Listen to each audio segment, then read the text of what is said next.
በቀን 12 በ3ኛ ወር በ2017 እንደ ኢትዮጵያን አቆጣጠር ከእግዚአብሔር ዘንድ የተቀበልኩት መልእክት ለኤርትራ ከ10 ዓመት በኋላ በዛ ህዝብ ላይ ታላቅ ድርቅ ረሃብ ሲመጣ አየው።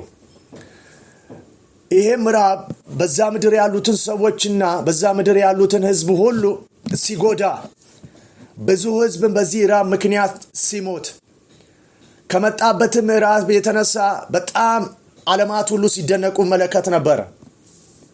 ይሄ የሆነው ምክንያቱ በዛ ህዝብ ላይ በአመራሩ ላይ በዛ ህዝብ መካከል በደል ተገኝቷል። እግዚአብሔርን በመተዋቸው ምክንያት ከእግዚአብሔር በመራቃቸው ምክንያት የመጣ የእግዚአብሔር ቁጣ እንደሆነ መለከት ነበር። ስለዚህም ይሄ ህዝብ አሁን በቋንቋው እንዲነገርና እንዲታወቅ እንዲሆንልኝ ፈልጋለሁ። ሰዎች ይሄን መልእክት ለኤርትራ ህዝብ በቋንቋቸው በሚሰሙት ቋንቋ እንዲሰማ ይሁን። በደልና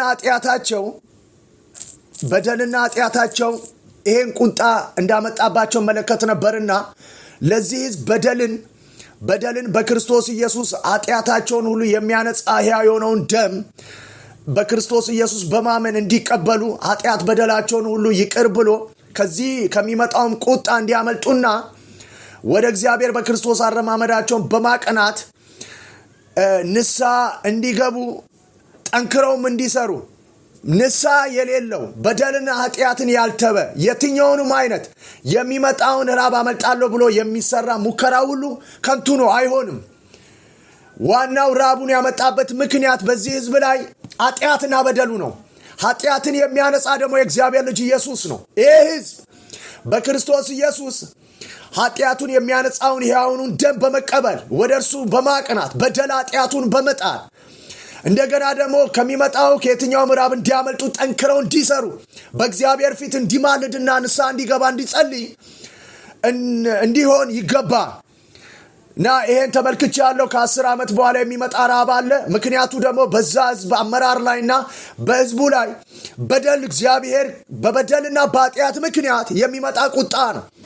ከዚህ በደልና ኃጢአት ደግሞ የሚያነጻ ሕያው የሆነው ደም ያፈሰሰው በቀራንዮ የእግዚአብሔር ልጅ ኢየሱስ ነው።